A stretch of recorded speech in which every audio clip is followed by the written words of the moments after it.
এ নিন ম্যাডাম টাকা, আজ থেকে এই বাচ্চাটা আমার। এই নিন। মা, আঙ্কেল আমাকে কোথায় নিয়ে যাবে? তুমি কি আমাকে বিক্রি করে দিয়েছো?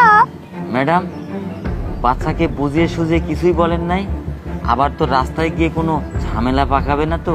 দেখুন, এই বাচ্চাটা এখন থেকে আপনার। এই বাচ্চাকে আপনি কি করে সামলাবেন আর কি করে সামলাবেন না সেটা একান্ত আপনার ব্যক্তিগত ব্যাপার। আর যদি সামলাতে না পারেন, এই নিন টাকা। না না ম্যাডাম, আমি একে সামনে নিয়ে যাব, সমস্যা নেই। বাবা, এই আঙ্কেলটা তোমাকে সামনে নিয়ে যাবে, নিয়ে গিয়ে তোমাকে অনেক খেলনা কিনে দেবে। তুমি এই আঙ্কেলটার সাথে নিঃসন্দেহে যাও, ঠিক আছে? তাহলে তুমি যাও, আমি তোমার পেছন পেছন আসতেছি, ঠিক আছে? চলো বাবা।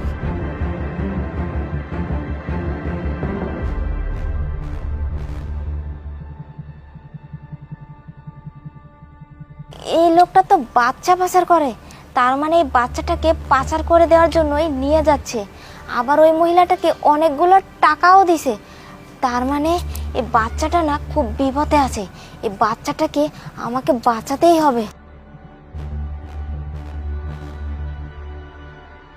হ্যাঁ, বাচ্চাটাকে আমি নিয়ে আসতেছি, যেখানে ডিল করেছিলাম ওই জায়গায় তুই দাঁড়িয়ে থাক।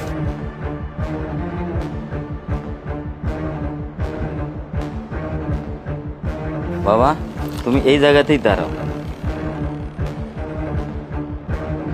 আঙ্কেল, অনেক তো লেট হয়ে যাচ্ছে, এখনো তো খেলনা পেলাম না।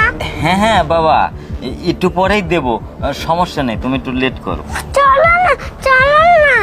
থাম, তোর মা আমার কাছে টাকার বিনিময়ে বিক্রি করে দিছে, আমি যেটা বলবো সেটাই শুনতে হবে। চুপ করে দাঁড়ায় থাক। মা আমাকে বিক্রি করে দিয়েছে? হ্যাঁ, তোর মা আমার কাছে টাকা দিয়ে বিক্রি করে দিয়েছে।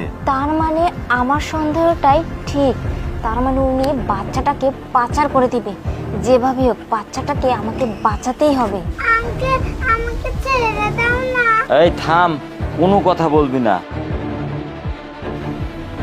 হ্যালো, আরে তুই কোথায় আছিস? আরে বাচ্চাটা তো অনেক চালাক, সব কিছু বুঝে ফেলছে। হ্যাঁ, তুই তাড়াতাড়ি চলে আয়। হ্যাঁ হ্যাঁ, আচ্ছা ঠিক আছে। কিরে, এই বাচ্চাটা কোথায় গেল রে? এখানে বস্তা, তার মানে ওই যে রাস্তায় দেখলাম একটা ফকিন্নি মেয়ে, এই মেয়েটারই মনে হয় কাম। কোন দিক যাব?